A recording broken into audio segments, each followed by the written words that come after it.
Oof.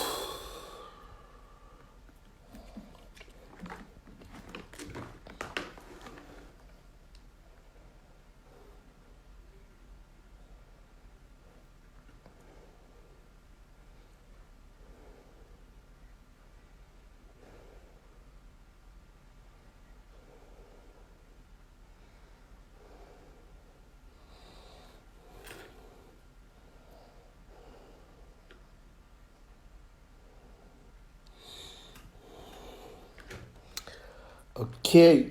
Um,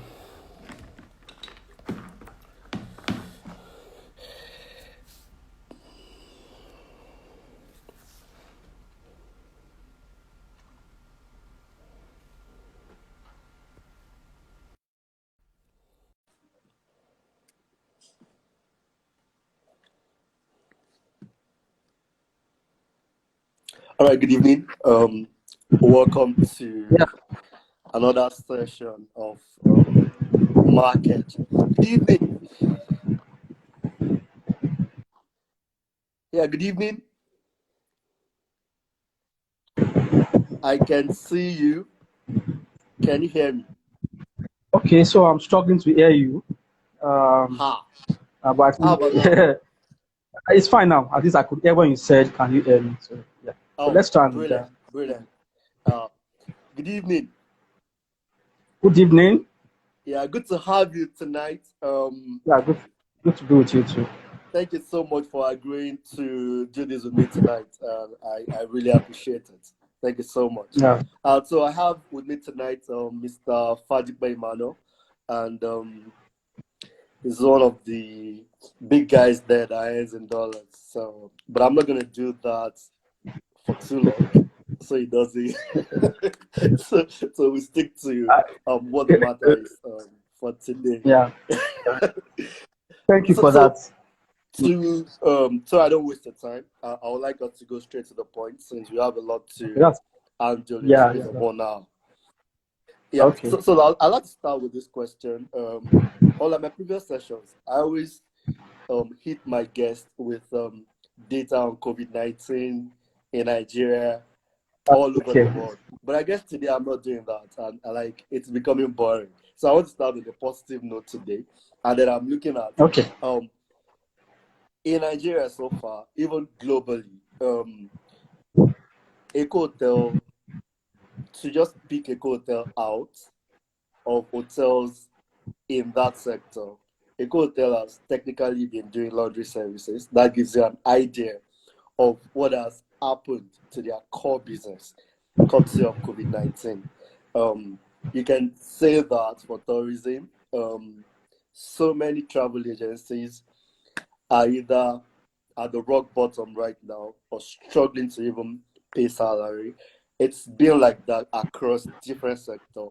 Manufacturing is bleeding, but tech seems to be having a good period. What do you think is responsible for this? Well, before I even ask you that, do you agree with this? And if you agree with it, why do you think while everybody is struggling, the tech space seems to be having a field day? Okay. So thank you, Larry. It's a pleasure being here again.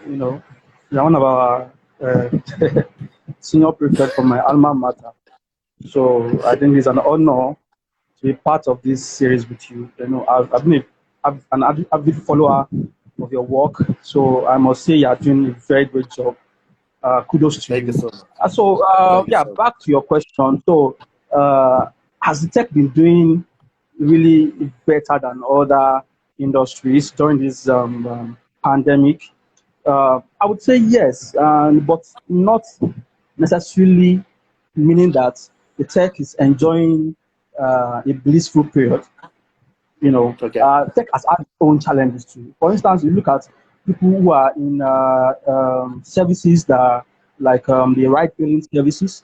For instance, you're looking at Uber, Bolt, and the rest of them. Where they were adversely impacted by this pandemic, you know, but compared to other verticals or other businesses, uh, tech has been doing better, relatively better. In actual fact, a few tech businesses have been doing brilliantly well during this period, and that's as a result of people's changing requirements during this period. You're looking at video gaming. You are looking at services like Netflix, for instance. So if you are at home, what else you have to entertain yourself with? You are looking at um, video conferencing, like Zoom, for instance. You are looking at a Zoom at over 130% increase in its stock during this period. So that's been very brilliant. Some tech segments have enjoyed benefits of the people's changing requirements during this pandemic. Those that were adversely impacted too, they were able to, in a way, maneuver themselves. So, which is not very possible in some other businesses like manufacturing, for instance.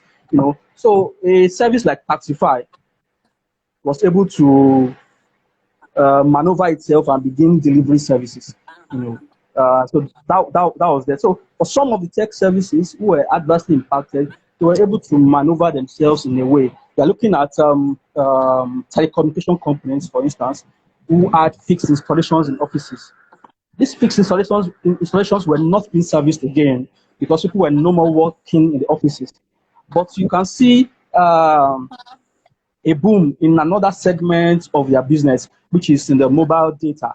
People would now consume mobile data instead of going to the office. For instance, personally, my data consumption has increased over 50-fold in terms of my personal data that I consume. So you can imagine that across the entire market space. So I will agree with you that yes, in tech, there has been some uh, relatively has been doing better than other verticals during this pandemic. Yeah. So I think I already achieved my objective of kicking this session with a positive question. So let's go back to the real issues with the tech space. In 2015, myself and a group of friends, we went to a tech hub in Yaba, and it was quite an experience for us. We saw a number of brilliant ideas. I'm not going to mention names of those products here tonight, but um, last year I was just trying to look around for where those projects are right now. I wanted to find out if most of them made it to the market. And then it was quite a shock for me to find out that most of them probably died at that very place as well. Now, this does not mean projects don't survive. Of course, we have several of them that have survived. But then, how difficult do you think it is to build a tech product in a market like Nigeria that has a larger population of people in the informal sector, has a high illiteracy rate, has high poverty rate, has very low power to demand for the level of sophistication that is required to make use of tech products? How difficult it is do you think it is to build tech products in Nigeria? So, thank you for that question. Now, the simple answer to that is very difficult. You know, and it's not only about tech; it's about all businesses. Starting a business in Nigeria, it's getting better. Really, I must say that it's getting better, but we're still a far distance away from where it should be. So when you look at the statistics of the Nigerian market, you talk it's stuff like our population size. All that is a facade, you know. And I'll start with access to capital.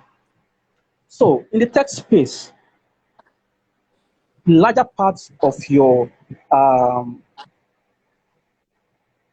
milestone that you need to reach in order to be attractive to investors, you're talking about user acquisition, right? You're talking Mhm. about revenue that you need to have on your books already and say, look, I have this, I've been doing this.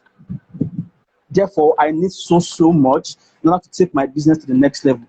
Now, the amount of capital you need to drive yourself to that threshold where your business becomes um, attractive to investors is so much that for startups or for guys like you and I, young minds who leave school and say, look, I want to be a tech entrepreneur, it's so difficult for them to get to that point. And there's really no access to capital for somebody that is just opening shop, so to say.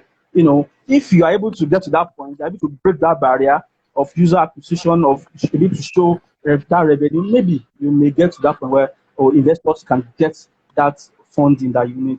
But in getting to that point, it's always almost an impossible task, but it's not really an impossible task. We've seen people do it, But yeah, access to capital is one thing. Then you would look at infrastructure deficit. Okay. Power has been a perennial problem in Nigeria. You would agree with me. And how would you be tech? You need power. So you can't imagine yourself spending a lot, electric power supply, running your generator. All that adds up to the amount you need to get to that point whereby your business is attractive to investors. You know, so infrastructure deficit is one thing, and the market too. Initially, I said when I started, I said, look, when we say we are about 200 million people, it doesn't really apply to tech, and the reason is this: you will look at smartphone usage data, for instance. We only have about some people who own smartphones. Hmm. That's Hmm. roughly about 10% of our population. Well, if you Wow. juxtapose that with a country like the US, for instance, of course, and let's say US, because they are saying Yaba is the new Silicon Valley. If you compare that to the market in the US, where they have about 70% smartphone usage levels, that then begins to give you an insight into that disparity, you know, which means in the US, for instance, you have 210 million people at the least who have smartphones who can access these technology products that the guys that they churn out. But here you have include the startups and the established brands. They are all fighting for the same 20 million thereabouts. So that tells you something about That's the even if market. we agree that we're 200 million, which is even another point of Well, debate. that's another thing, but I'm just working with estimated data now. I'm just approximating the data Yeah. based on what is generally available. Yeah. So yeah. So if you look at the market, so again, if you look at the what I would call that the effective addressable market size, it's really low compared to what the potential could be. So when you have a lot of people, startups as well as long-standing brands fighting for within the same space, that it's so difficult for the startups to push and cross that barrier that I talked about initially into the market. Then you're also talking about the issue of security. Hmm. Internet fraud has been, thank God for the campaign recently that has helped, but I don't know how much of effect that has had on the image of Nigerians on the internet. We have the Yahoo boys. I just have this system of distrust. So if I approach you now and I say, "Oh, guy, I have a product," you can just go on the product. You can put in your debit card, and you can access so services. You'll be very reluctant to proceed. Ask me a lot of questions. I would have to, but in other climes, there's a system of trust where people just believe that things work. So these startups are having to grapple with this system of distrust. And again, the time to market, your development velocity is also impacted by this trust or this security or this distrust, as the case may be. Because you want to turn out a platform or a product, you'd have to imagine that, look, it's going to be subject to or at the mercy of the Yahoo boy, so to say. People are going to have to try to use your platform to perpetrate fraud. So you're going to have to spend more time developing security around your product rather than innovating. You know, Hmm. why in other clients they are spending more time developing innovative features. You are spending a lot of time. Oh, let me integrate VVN. Let me see if I can check this. Let me see if I can verify identity. Let me see if I can. In as much as these things are good, there are things that would then slow you down. Your time to market is going to be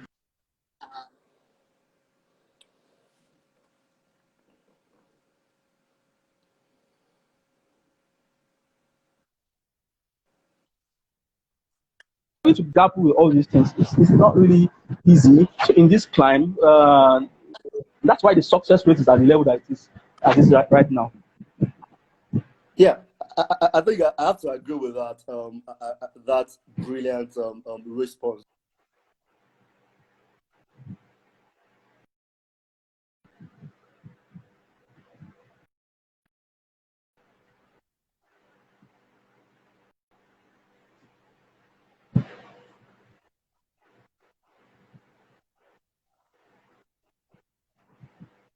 from parents, family network.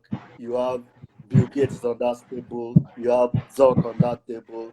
You have Jeff on that table. Everybody had that triple X, family, friends.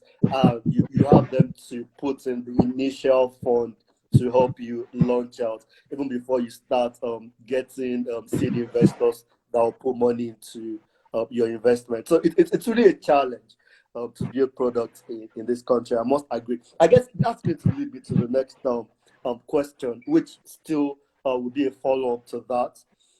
You know, since 2000s, early 2000s, Nigeria has been in the books of many nations, many writers, economic platforms that the country is on the path of growth. I guess the fact that we just ushered in a new era of democratic period brought that positive disposition towards Nigeria rather. So we had a lot of growth that followed that. We had several sectors, and tech also followed that pattern of growth. And so it climaxed in like 2010, and when we had so many tech products coming into the market, and they all had all those catchy phrases, the next 10 startups to look forward to by 2020, the next 10 startups that would change the game in Nigeria by 2025. And then looking back, those products of that era, you had Conga, Udala, you had Glow, you had Buy Common, you had so many of those products. Right now, they're dead. They were the star projects of the 2010s. Now they are dead. And then even the ones that are still alive, the likes of Jumia, they're struggling. So my question is, I could go on and on and on, and you know this, everything gone, so many platforms, they came, they're gone. So the question is, what is the problem? Now, these ones made it to the market, but even now in the market, they couldn't survive. Well, quite a lot of them, yes. Unfortunately, I agree with you, and you have pointed that thing out. It's unfortunate, but again, there's a lot to learn. I wouldn't say that they have failed totally. Many of these businesses or products or companies, they were the forerunners of the tech boom, that we are experiencing now. So now everybody's going to tech. A lot of tech products are out there.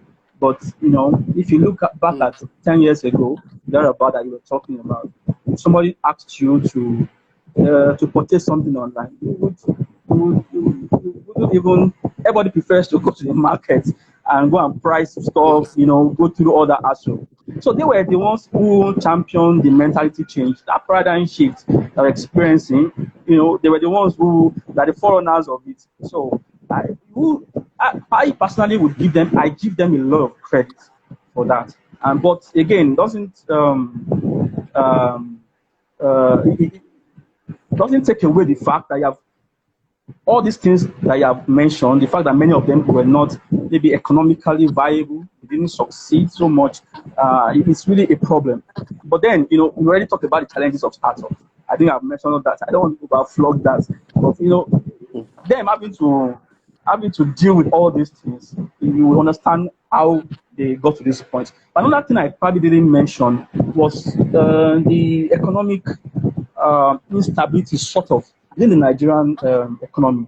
And you would, for instance, if imagine a founder who got investment in 2014 when dollar was maybe 160 or so, and then in 1 year, dollar becomes 400. So your investment is in dollar, and it has more than quadrupled or tripled, as the case may be. You could imagine having to task it, of filling the needs or the requirements of the investors within that. So it's really an office task doing business in Nigeria. You know, but again, like I said, I don't think I don't classify them as businesses who are feeling in its entirety. I believe that they've done their part in forging the way and creating that mentality change within the system, and that paradigm shift that has opened the way for the current boom within the tech industry that we are seeing today. But that's a lot of money lost. Yes, yes, it is. But again, if you, as an investor, if you look at it from the perspective of many of the investors, not necessarily money lost because yeah, it is money lost, but it is an opportunity created too at the same time because you would look at it like there's a new market, there's a new opportunity that has been created as a result of that. So for many investors, they are still investing in this economy as we speak. So because they know that this is a green farmland. There's a lot to be reaped. And as you have seen from the COVID-19 experience, if you are not ready, as at the time the opportunity presents itself, you will lose out on the market. So all you have to do in the tech is to keep innovating, and that's where these investors come in, and that's why they are still the confidence is still there, they're still investing, and so that innovation can continue when the opportunity presents itself. They can cash in on their investment. Okay. Recently, there was this popular trend on Twitter, and so many people joined. There was Ini was there, the Flutterwave guy. Victor was there. Quite a number of them. They all shared their experience with startup founders in Nigeria. Some of them. There was actually a funny one that he shared that the guy, after raising some money, decided to go for MBA. That he abandoned the project that he got money for and he looked. And then there were several stories. There was another story of a tech entrepreneur that actually doctored his sales record. I mean, he shared that he had made a particular number of sales at the period that he had not acquired any customer. So they all shared how that has made them a lot more cautious when they are dealing with tech projects in Nigeria. I'm just looking at this trend. If 1, 2, 3, 5, it's not an issue. But when it becomes pervasive, then it could become a major concern. Are you worried that we could have more people who show this tendency, and if it can affect the ability of tech entrepreneurs to attract funding? I'm of the opinion that these cases that you have mentioned, I think they are exceptions to the norms. I Okay. don't think it's pervasive at all. At all, it's not pervasive. So again, it's not happening only here. It's probably is Mm. happening probably happening in other places too. But yeah, it's more difficult to for the investors to find some level of recouping their monies or their investment because of we have this issue with data collection, tracking, and all that. Of course, this is ongoing with the government. There's the BVN, there's the NIMC, and all that. But all these solutions, they are still in their, they're not yet materialized. Just to put it in that way. So all that is there. But again, I believe that this is not. There's a lot of entrepreneurs that are doing very well. They're getting their funding, that delivering on the promises, that they have good relationship with the investors. They are getting further investment, down the line. So all that is happening. So it's not pervasive at all. But again, even though I wouldn't blame the investors. Yeah, I wouldn't blame the investors. But when those things happen, they come down to due diligence. If I'm Yeah, going to give yeah, you, I'm going to give you money, even as small as maybe say 100K. I agree. I'm sure that there's I have some odds on you and that you're going to I agree pay me back totally. somehow. Yeah. So and even the little infrastructure or the services that we have that help with identity management in Nigeria, they're enough. If you have the BVN, if you have CSC documents and things like that, it will help you a bit. At least if the guy runs away with your money, you have something to start with in recouping your funds. So again, I would say it's not pervasive, but then the investors that got into that probably didn't have the right advice. Maybe they didn't contact the right local contacts to help them facilitate that transaction. Okay. So now we're in an era where COVID-19 is redefining everything that we do.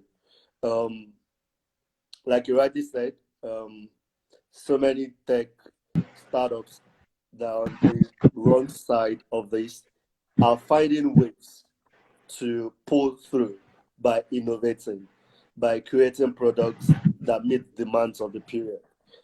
Um, so I'm looking at tech generally now. I'm looking at it from all the various angles. What stage of growth? Like there was a report by Microsoft that the kind of growth they projected that will happen in terms of tech adoption and pervasiveness across all sectors that they thought would happen in 2 years. COVID-19 made happen in 2 months. That's Yeah, an yeah, unprecedented level of growth. So, yes. so now, what now? Let's now bring it down to Nigeria. What level of growth do you think COVID-19 will push Nigeria's tech space to? It's important to have an idea of what you're thinking the growth trajectory is going to, so that people can take advantage of that dimension. And that's one. Number two, do you think Nigeria is ready for that level of growth in terms of our infrastructure, education, and other macro dynamics? Okay, so we have established, and this is the truth. COVID-19 is changing a lot of things and rapidly. Mhm. It's so um, funny, or it's so interesting that you would imagine that people are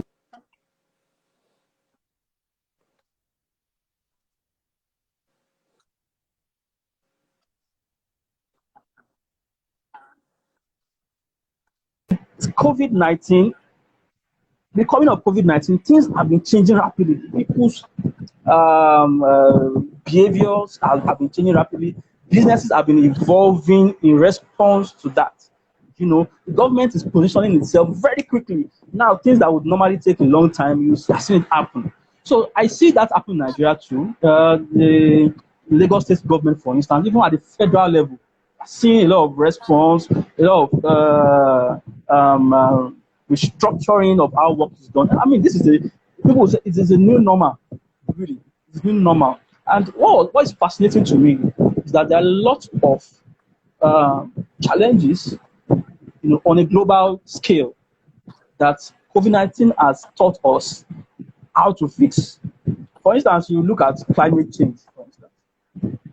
You know, I read online that there's a city, I think Mumbai in India, for the first time during COVID-19, they were able to see the blue Yeah, sky yeah, yeah, because yeah. True. the traffic in that city is always very congested, and the fumes from the vehicles always block the sky.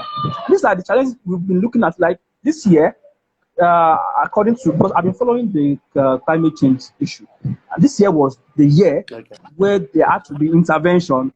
Otherwise, it will be so difficult to reverse the effects of climate change. But COVID-19 has taught us that look, if you guys can just work from home, then they don't need to commute. In Lagos, you have been thinking about building more roads. I've been thinking about expanding, adding more channels, the waterways, adding the light rail so that you can decongest the roads. But the road was decongested just with the snap of a finger when COVID-19 came. So these opportunities are being created, and then the question is, are we ready? Like you said, are we ready to go with the flow? Or after COVID-19, we are going to just revert to how things used to be and to be business as usual? So I don't think we are fully ready. But the good thing is that we have come to that understanding that things can be done differently. So even the government now, they're having their meetings on via video conferencing. Big multinationals are having their AGMs via video conferencing. A lot of people are working from home. I've been working from home since the lockdown started, even till now. My productivity has actually increased during this period of working from home because I don't have to commute again. I don't have to spend 2, 3, 4 hours in traffic. All those hours I spend would impact on my productivity somehow because I get to work, I'm tired and all that. So I think COVID-19, like you have said, it has opened up new paradigms, for us to operate. But then we are not ready, but we are opening up. Our minds are open. The good thing that the government is open to change now. They have seen it. Businesses are the ones at the forefront of it, changing the way things are done, and everybody is just embracing it. So that's a good one. To be interested to see how it will progress, though.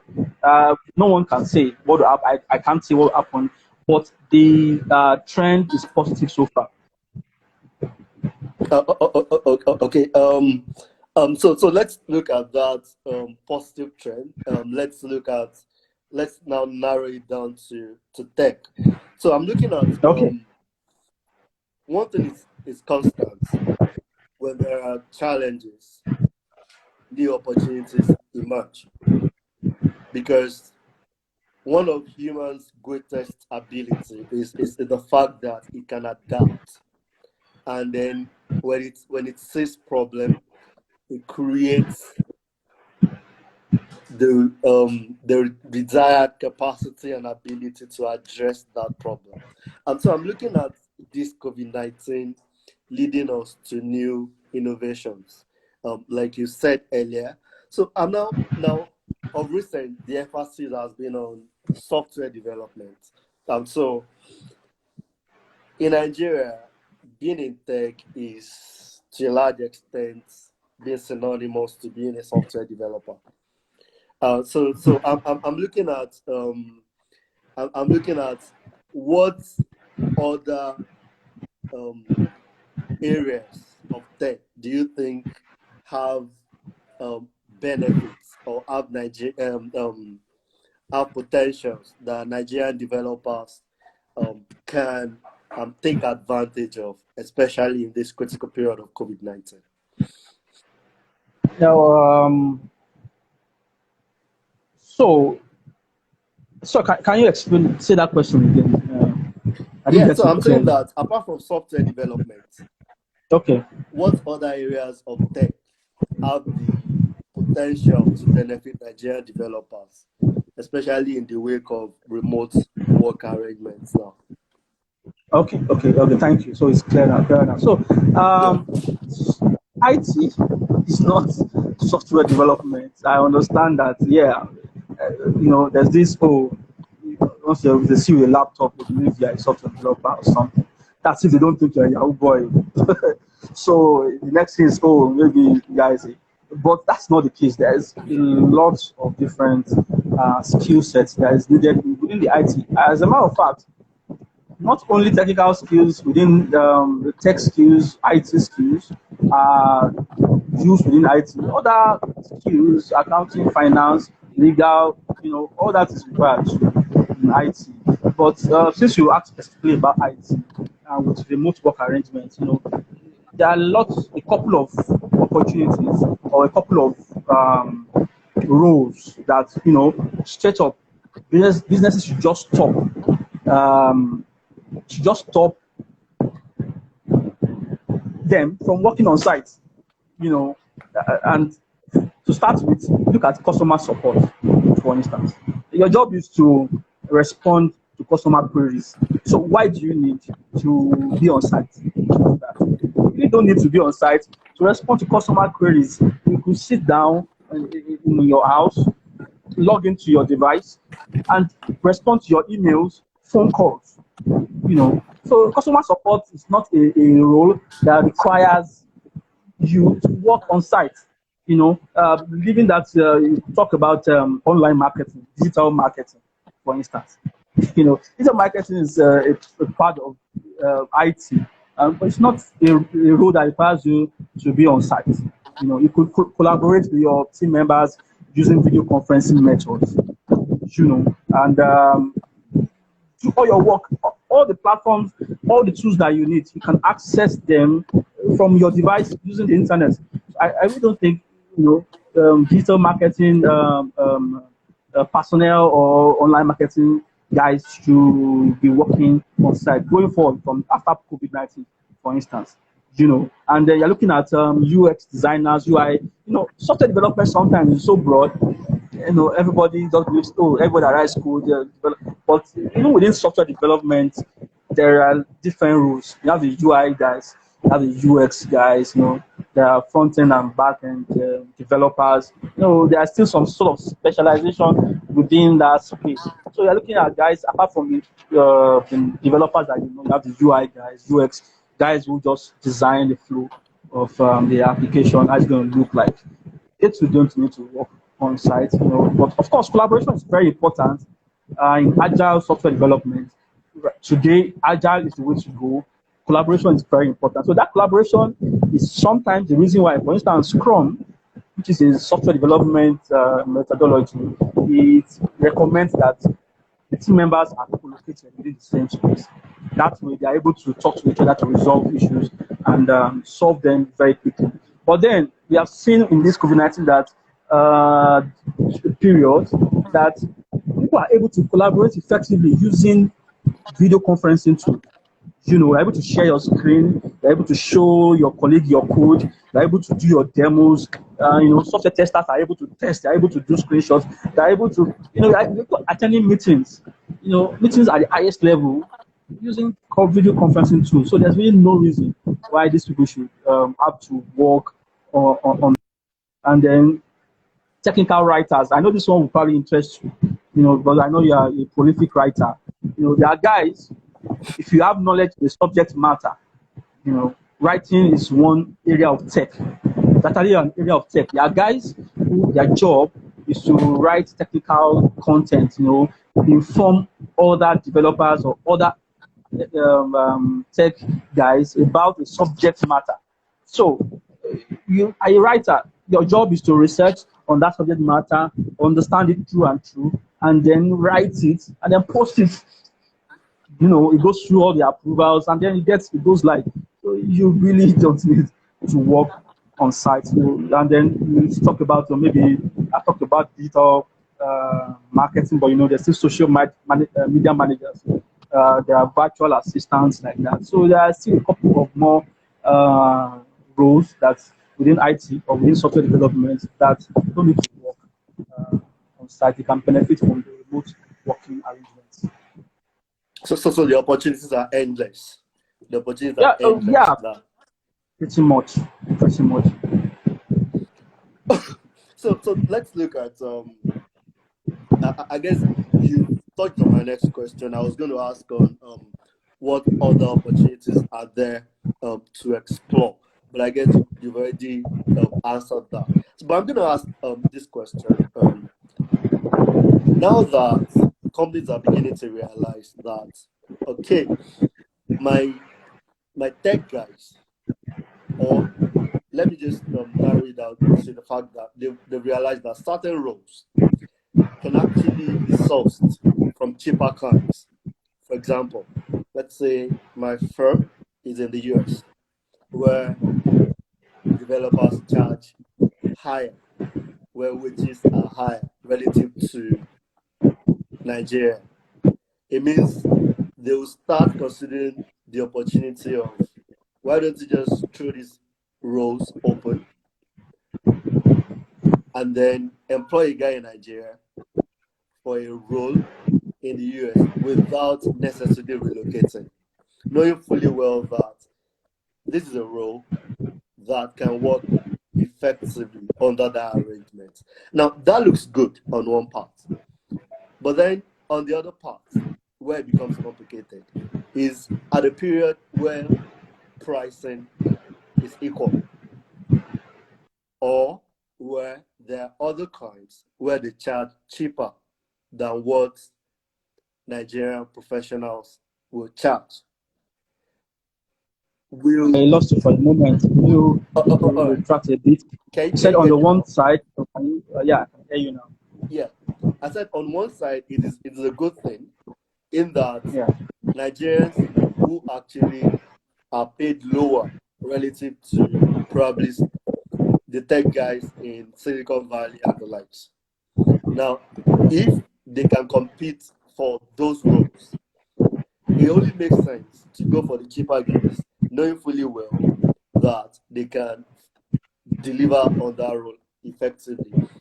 Every entrepreneur is trying to save costs. So Yes. that would be the right thing to do. But then there's another side to it.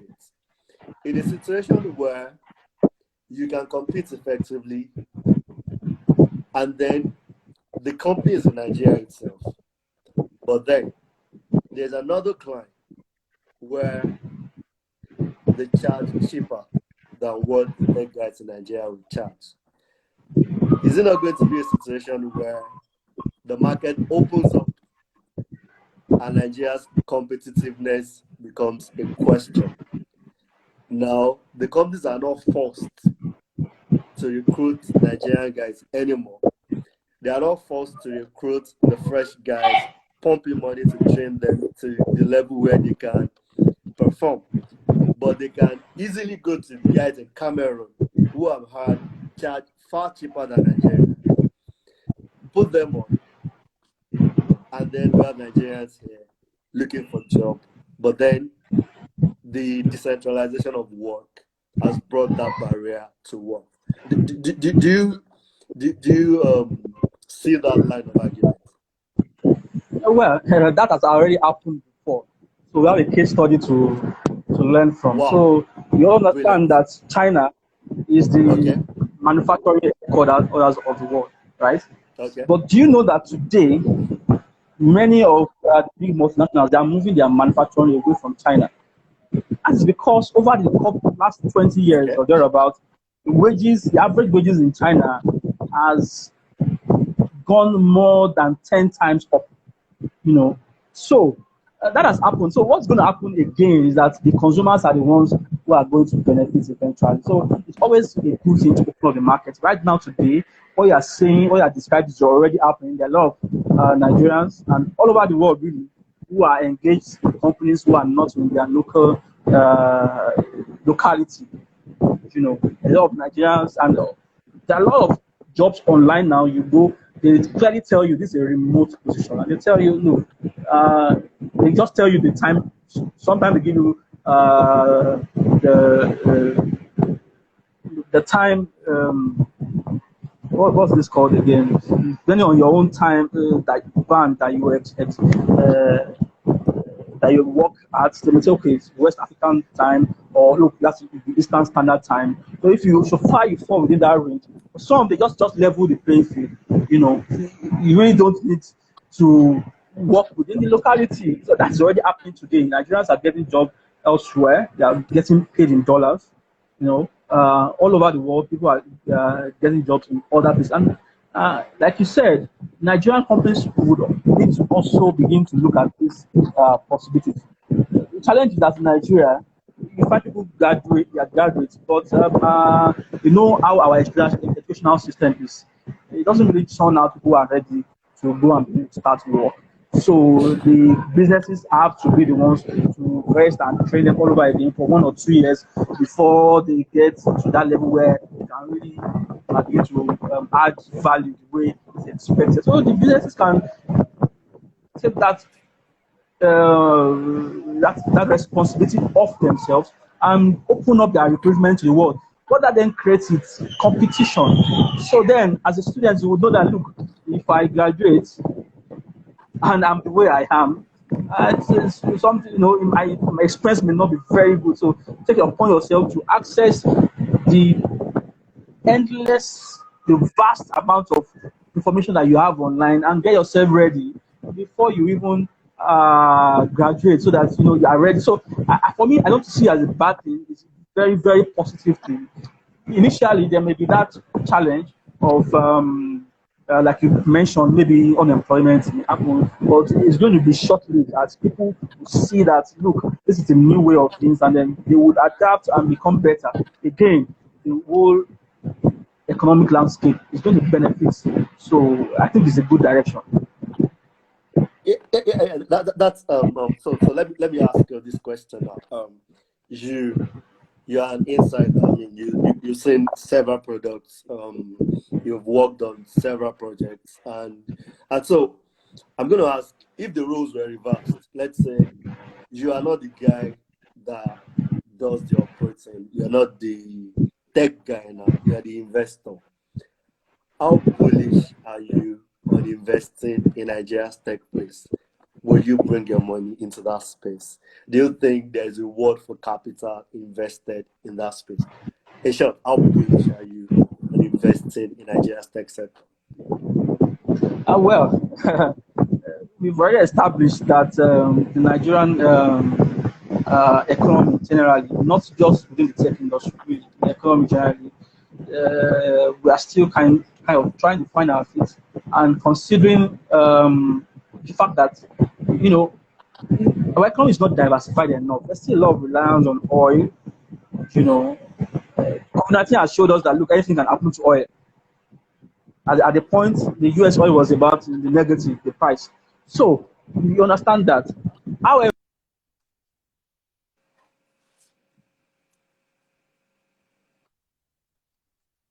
many times they don't invest for the immediate gains. So they usually have long-term vision about where things are going. And you already know that tech, actually COVID-19 has showed us that look, tech is the solution to a lot of things. You know, we're still talking about a lot of innovations on the way. You're talking about AI, talking about IoT. You know, these are things that are going to come to completely change the way that people interact, the way that people get things done, the way that people live their lives. So tech is still the future. You know, and you look at Nigeria, it's a, like I said before, it's a virgin farm, a lot that's going to germinate. So against all the challenges, there's still going to be light at the end of the tunnel. But the question is, for me as an investor, if I were to look at it, I can't really. There's a lot of studies. There's a lot of you know, forecast around a lot of data, but it's still not so clear. 2020 was the vision we had and said, look, I'm going to be among the top 20 economies in the world. And Nigeria has the potential to get there, but 2020 has come and we are not anywhere near the target that we have set for ourselves. So if going by that, it may look like it's gloomy, but I still believe in the greatest asset that Nigeria has, which is the human capital. But the people are very resilient. If it were in other places, you've seen less than what has happened in Nigeria would happen, and people there'll be breakdown of law and order. And so you're still very much bullish.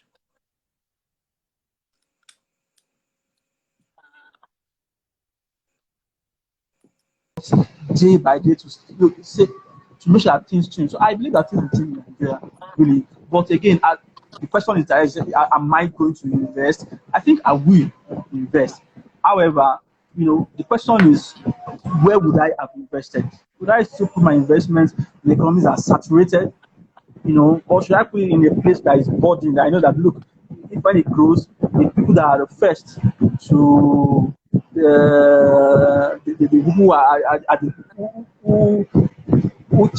who champion the cause are going to be the first beneficiaries of whatever benefits come from that. So I think I'm going to invest in Nigeria, and that's why a lot of investment.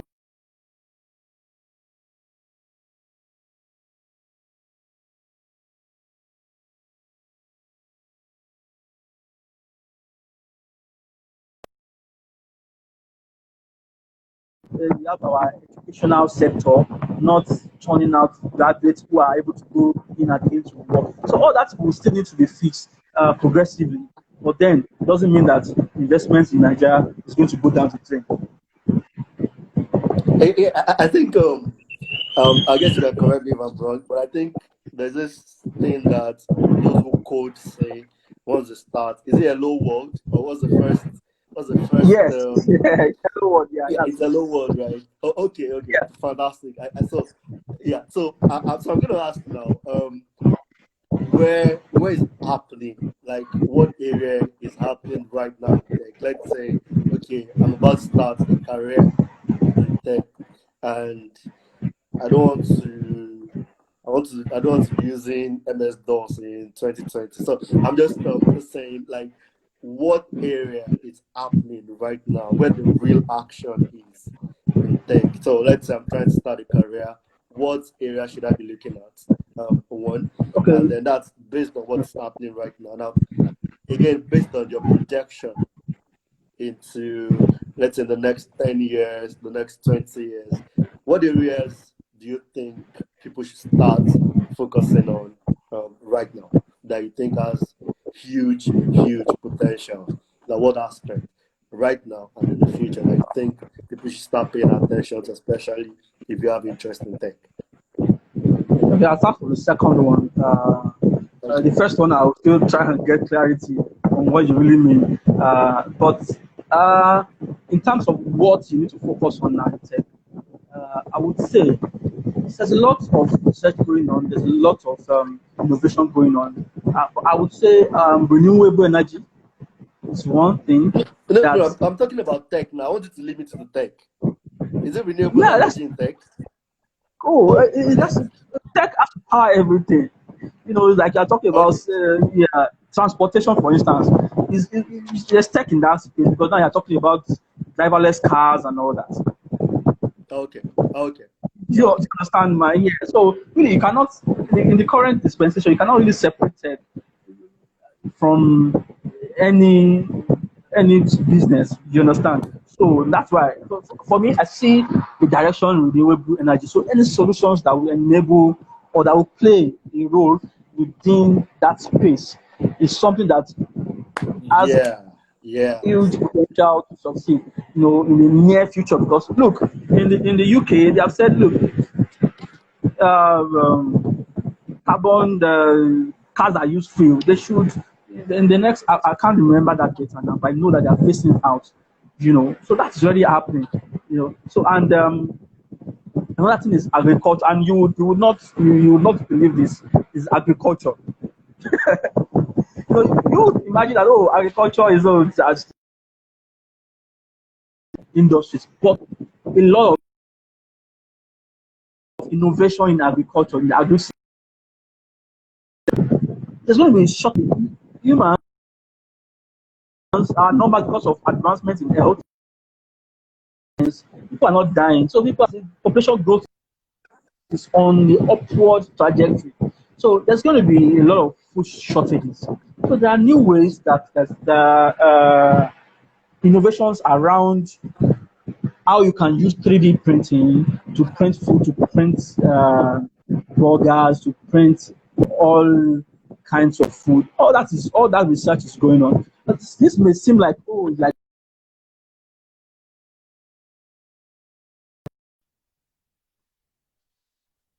that area is virtual reality.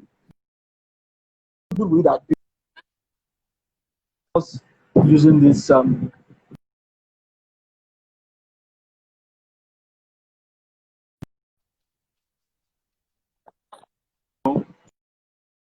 you can see that Facebook is pushing a lot of virtual reality. So virtual reality is also something that's going to come up. Of course, we have AI. This is going to drive a lot of things going forward because there's big data now. We have a lot of devices. Internet of Things is the new order, and it's going to be powered by 5G. Everybody is shouting about 5G. Well, 5G is going to come, whether you like it or not, and with this big data, 5G for me, there are a lot of conspiracy theories about 5G and why it shouldn't work. And this, yes, we know that there will be challenges. There may be some side effects when you deploy new technology. But that was the same thing people said when they invented the light bulb. Said it was not good. A lot of things will happen. But 5G is going to come. It's going to power all this technology. AI is going to power IoT, and it's going to enable a lot of more possibilities. So, and like I said, in the area of renewable energy, I think there's going to be a lot of progress in that area. There's a lot of success achieved in that area. And in terms of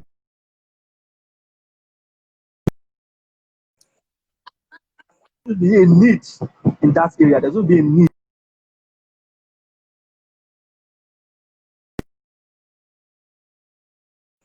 to benefit initially when that opportunity presents itself. Like, oh, Hello World, you mentioned about Hello World and what's the in thing or something of that sort. Yeah. I was just trying to say it's like someone that has just typed his own hello world, like someone that's just Okay, starting a career. Like, okay, where should that person be looking at okay. concentrating on? Like, In what terms of aspects? progress of the learning, technologies to learn, is that what Yeah, you're talking about? yeah, yeah. What are the Okay, relevant yeah. sites that? Okay, so I'm primarily the web developer. I also work as a enterprise architect, so I know about DevOps. IT is very wide. Like the truth is, you cannot really cover everything as a single person. So I've also worked with user UI, 2X. Those are some of the areas I have experience in. So, but for people who are just learning, I see a lot of people, they are fidgety. They develop code fit saying, look, when they see your system and they see a lot of code, and look, how can I just know all this? And then they give up. But the truth is, technology, IT is changing every day, every year in, year out. I can tell you that 2 years ago, the technology stack I was building on, it's not the same technology stack I'm building on this year. So there's no time that you're late to the party. You can join at any time because you would imagine that when you join today, you and I will probably be at the same level apart from my experience because I'll probably be learning something new. And because things have changed, there are better tools, new tools that we now use to work, and then you will start, both of us will now start at ground zero. Of course, I would have better experience. My learning curve is not going to be as steep, but then you are not late to the party. That's just what I'm trying to say. So, today, there's this focus on the three tier separation of concerns. There's a lot of architecture that is we have microservice architecture. So the cloud, of course, is the way to go now. A lot of people are. Well, actually, you have really no reason to deploy on premise now because why are going to have to incur all the costs to manage your own data center? So all that is the trend. But for a developer, because I think that's where you're coming from, like, okay, which tools should I learn? So I would say, of course, it starts with your HTML. As a web developer, just start with your HTML, the simplest. of the markup languages that you can just learn. You can